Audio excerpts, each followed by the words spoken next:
Preparations for the Australian Grand Prix have continued today, and defending race winner Nico Rosberg took a rather different way to get to Albert Park today. No, I'm not going to take the tram. But I hear that it's free for everybody who has an F1 ticket, which I think is great from the city to do that. So yeah, I hope everybody has a good time riding the trams. So we're very optimistic for this season. We just have an awesome team at the moment, really. So of course the opposition is strong, but we're confident. Well, of course, testing was all about trying to keep things consistent. So always on the same tire, always on the same fuel. Just because that's what lets you do the best work.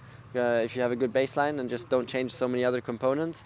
So we tried not to run too many soft tires, but we did try a little bit with lower fuel to practice qualifying also, because for me as a driver it's important to practice qualifying because it is a different sort of art, than driving with higher fuel, harder tires and practicing for the race.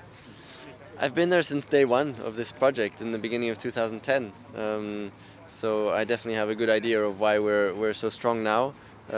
We really struggled for many years, but it's just been a build-up process, and more people have joined the team. We've built this team into a much bigger team.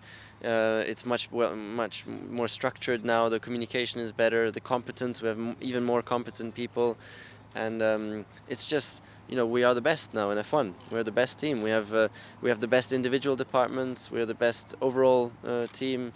We have the best engine factory, and they're just doing an awesome job. And it just, as in business, when there's one company that's better than all the others, it's exactly the same here.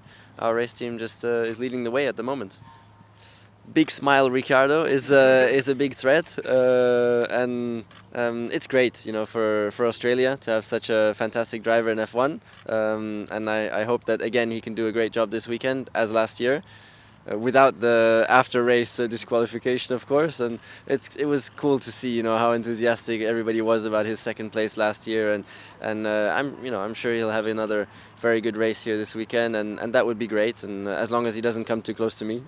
It's always going to be a challenge, the relationship, it has its ups and downs. We have that base respect, which is important to keep things going, so we can always fall back on that, but it's going to be exciting as always.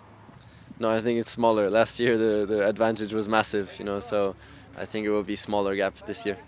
If at all, we'll be in front, but I'm confident that we're looking good.